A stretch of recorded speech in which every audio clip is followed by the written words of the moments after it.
Hey everyone, today I'm sharing something that's completely transformed my finances, and that is the Dave Ramsey's 7 Baby Steps to Wealth. But here's the twist: I've made it so relatable for us in Kenya and across Africa. Wacha ile mambo ya kizungu, with actionable tips for each step. The biggest mistake when going for the investment journey is not knowing which step you're supposed to begin with. So whether you are drowning in debt, struggling to save, or just want a clear plan to build your wealth, this video is going to change your financial life, I promise. Welcome to Manifestations. Well, let's start with baby step one. The first baby step to take is to save 100,000 bob for a starter emergency fund. In Dave Ramsey's original plan, he suggested $1,000 as a starter emergency fund, but for us in Kenya, I've adjusted that to 100,000. Why? Because this amount is more realistic and practical for covering small emergencies like medical bills, family emergencies, car repairs, or unexpected expenses here and there. If we want to break the poverty cycle, then this is where you need to begin. Now, I know saving 100,000 bob might sound like a lot, especially with the high cost of living. So if you're just starting out, you can begin with 50,000 bob. The key is to start somewhere, but ideally aim for 100,000 bob because it gives you a stronger safety net. Here is why this step is so important. Before I started, I didn't have any savings, by the way. And therefore, if something went wrong, I'd either borrow from friends or family, or worse, take a loan. And let's be honest, loans in Kenya can be a trap, yes, and they have high interest rates. So I decided to take baby step number one very seriously. So I set a goal to save 100,000 as my starter emergency fund. You might have to cut some non-essential, start like doing something on the side, or stop some unnecessary subscription. You could also sell some stuff that or things that you don't need. But as for me, I knew that in order for me to reach this goal, I needed to figure out a new source of income. For you, this can be a side hustle or biz, or monetize your skills by offering services or training. Those small gigs can add up over time. It wasn't easy, but within a few months, I hit that 100,000 mark. And let me tell you, Maina, the peace of mind that comes with having that safety net, it's priceless, yeah?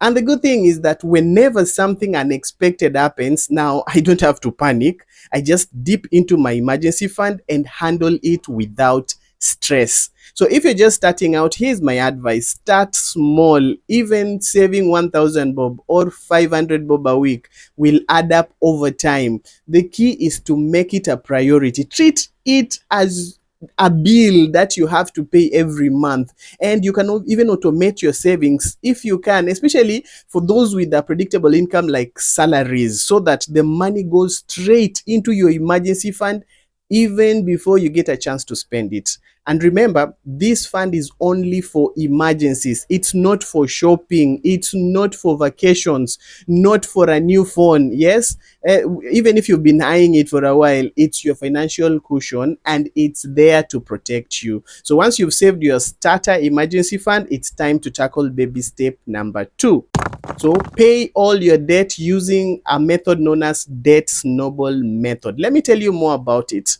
For most Kenyans, debt is a huge burden, whether it's a bank loan, a digital loan from apps like Tala, Branch, or Zenka, and the likes of Fuliza, or even money that you borrowed from friends or family. Debt can feel very overwhelming. The good news is that this step gives you a clear plan to get out of debt, yeah, for good. So the debt snowball method is simple but very powerful. Let me show you how it works. First, you need to list all your debts from the smallest to the largest. This includes everything like mobile apps loans, the bank loans, loans from friends or colleagues, and even personal loans. Don't worry about interest rates for now. Just focus on what? The balances.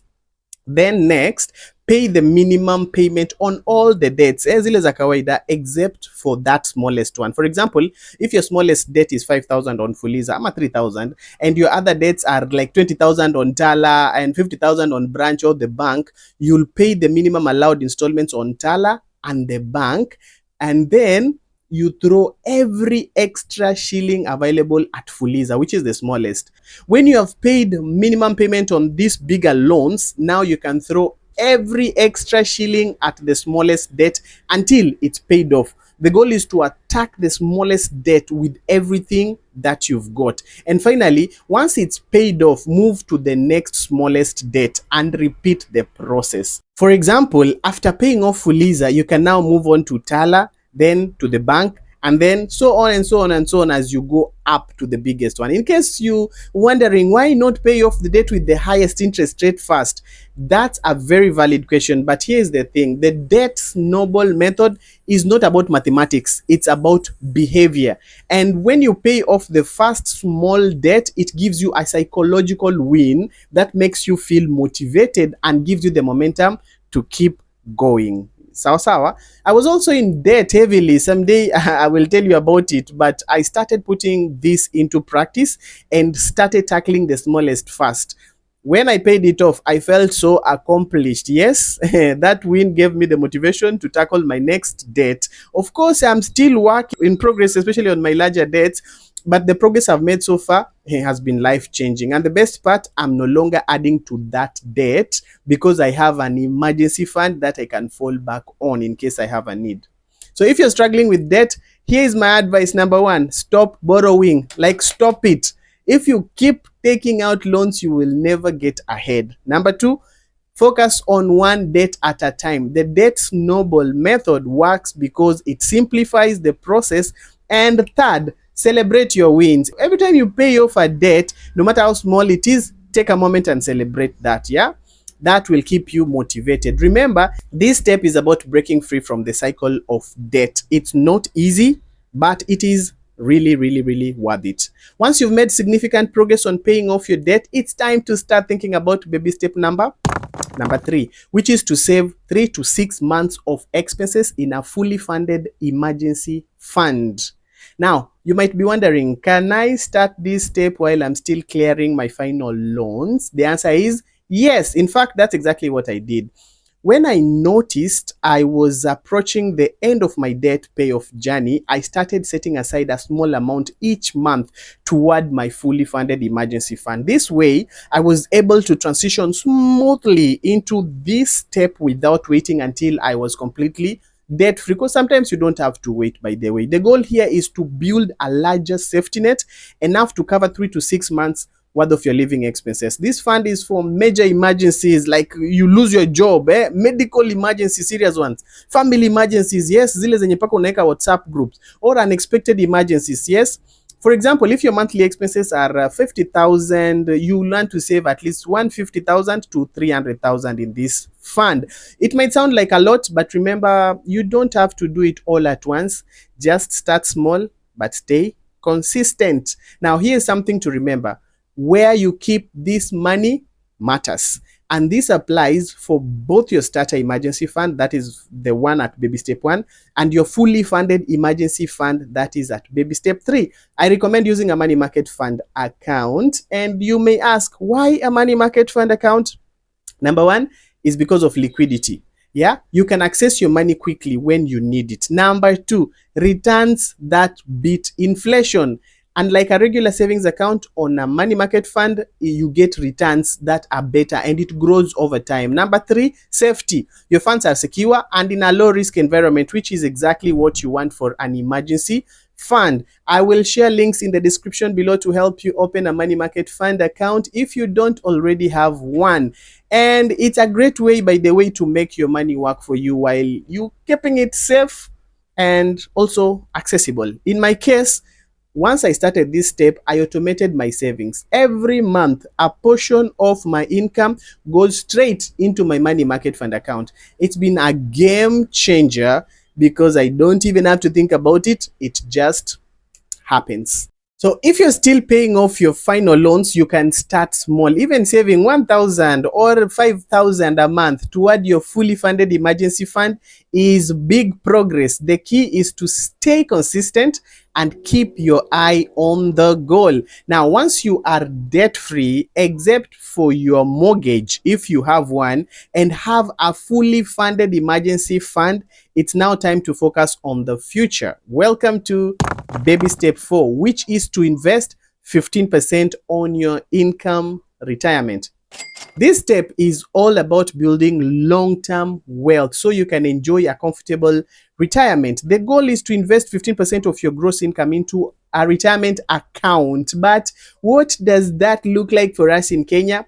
Let's break it down. Now, the retirement investment options that we have in Kenya include number one, a personal pension fund. These are offered by insurance companies mostly. I'm a fund managers like Kinakuza. They allow you to save for retirement in a tax efficient way, and your contributions grow over time through investments. If you don't have a pension plan through your employer, this is a great option to start one. I'll leave links in the description below as well for those interested in setting up a personal pension fund, or sometimes they call them individual pension funds.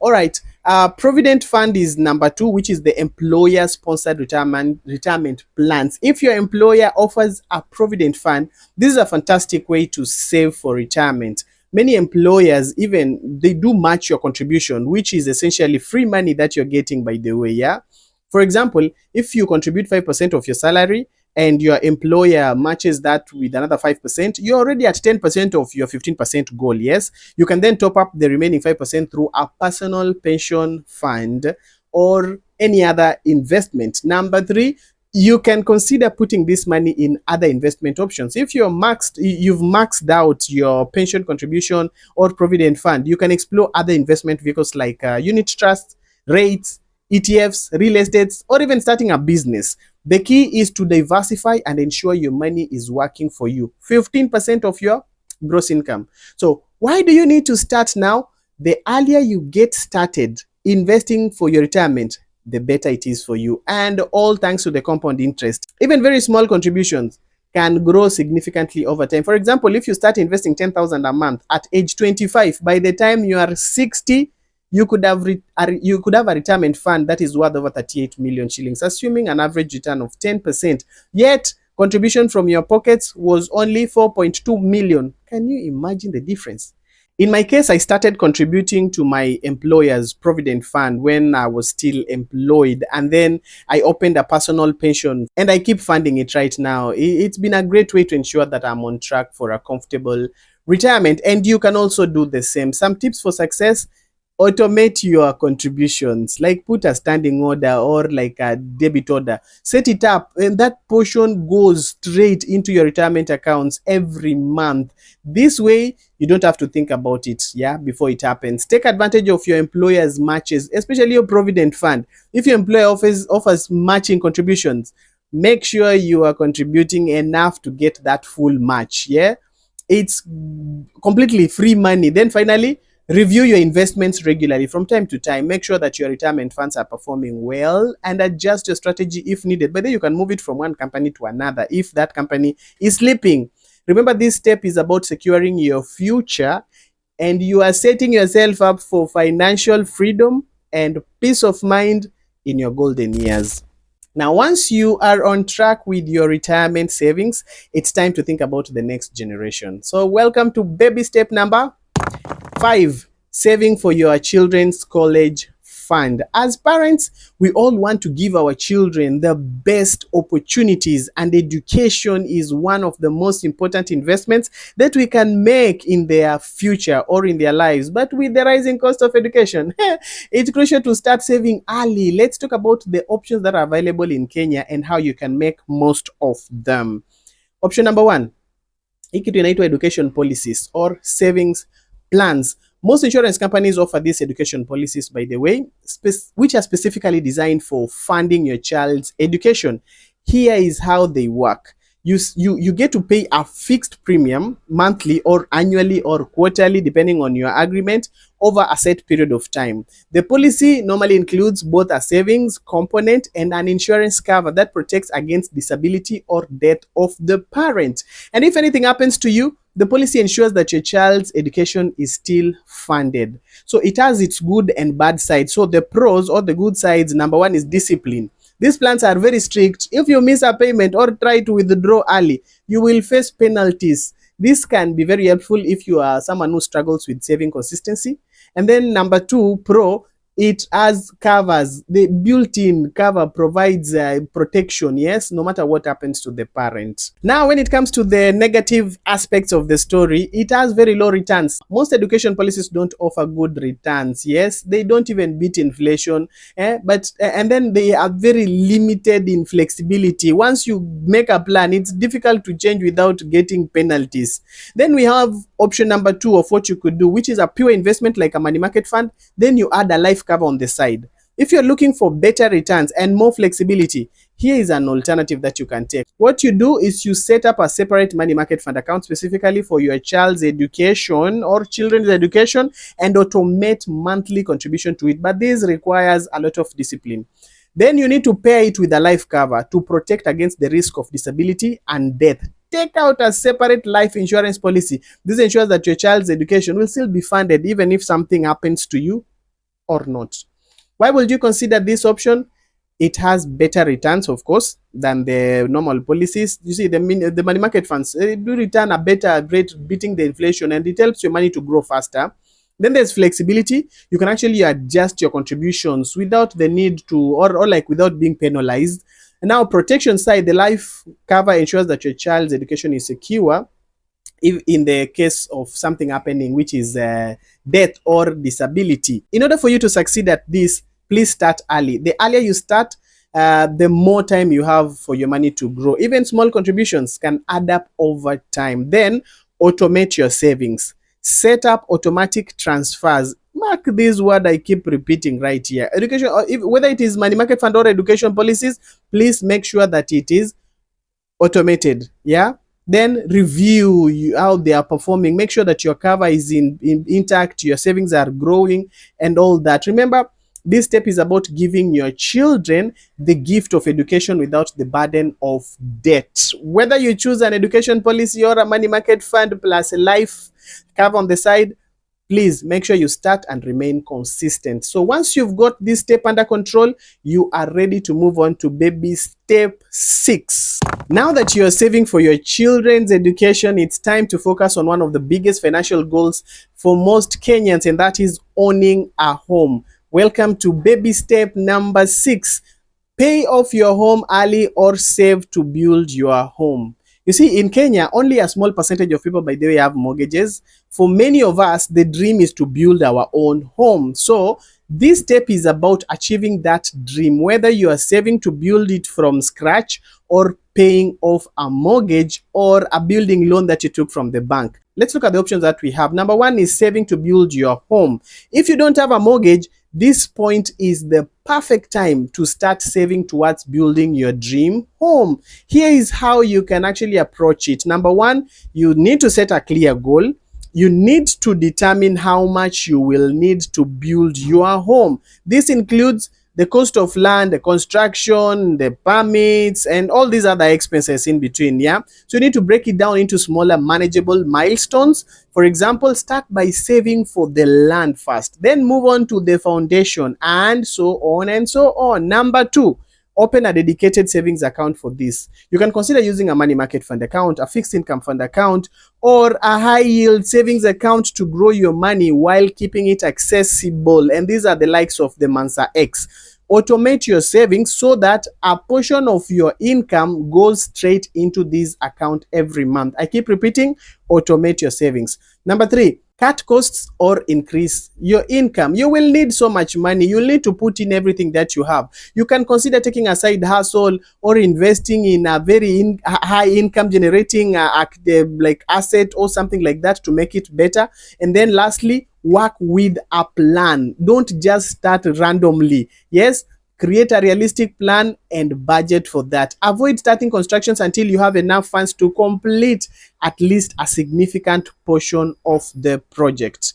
Option number 2, which is available, if you already have a mortgage or a building plan, this step is about paying it off as quickly as possible. And here is how you can do that, by the way. You can start by making extra payments. Whenever you have extra money like a bonus, tax refunds, or side hustle income, put it towards your mortgage or loan. And by the way, those small additional payments can significantly reduce the interest that you get to pay over time, and you can be able to finish your repayment in time. The second way is to refinance if possible. Yeah, if interest rates, for example, have dropped since you took out your loan, you can consider refinancing to lower your monthly payments or shorten the loan term. Number three, you need to stay disciplined. Treat your mortgage or loan like a priority. Avoid taking on new debt or unnecessary expenses that could slow down your progress of getting ahead. And why does this even matter? Whether you're saving to build or paying off a mortgage, this step is about achieving true financial freedom. Imagine living in a home that's completely yours. You don't pay rent, no mortgage, no loans. It's a game changer, isn't it? For your financial security and for your peace of mind. And as for the tips that you need to succeed, make sure you're very patient, because building or paying off a home takes time, but every step actually does count. And avoid overextending yourself. Don't take on too much debt or start construction without a solid plan just because you want to shake your village. And last but not least, welcome to baby step number 7, which is build wealth and give generously. This is the final step in Dave Ramsey's plan. At this stage, you are debt free, you own your home, you have secured your family's future. Now it's time for you to grow your wealth and use it to make a difference. Here's how you can do that. It's time to build wealth. So you invest wisely, invest in stocks, real estate, or businesses. And it's also time to diversify your portfolio and seek professional advice on how you can stretch even further. But above all, protect the wealth that you have with insurance or set up trust funds for estate planning. And then you need to start giving generously. Support causes here and there. Pay for education for other people. Support community projects. Help individuals in need through things like mentorship. Yeah, you don't have to give money all the time, or some acts of kindness. Create a generosity environment. Even teach your children to start learning how to be generous. This step is about living a life of abundance and impact. Yes, and remember, by investing in the community or helping someone achieve their dreams, it changes your life so badly. This is the ultimate goal and the purpose of having freedom. And there you have it, Dave Ramsey's baby steps to wealth, which we have made simple and relatable in our space here in Africa. So whether you're in baby step 1 or baby step 7, remember, this financial freedom is actually possible. It only takes one step at a time. It's not about being perfect, it's about the progress that you make. So start taking your steps today, no matter how small. I'm promising you, you've got this. And if you found this video helpful, don't forget to like, to share, and to subscribe. Thank you so much for watching. Asante sana, and see you in the next video.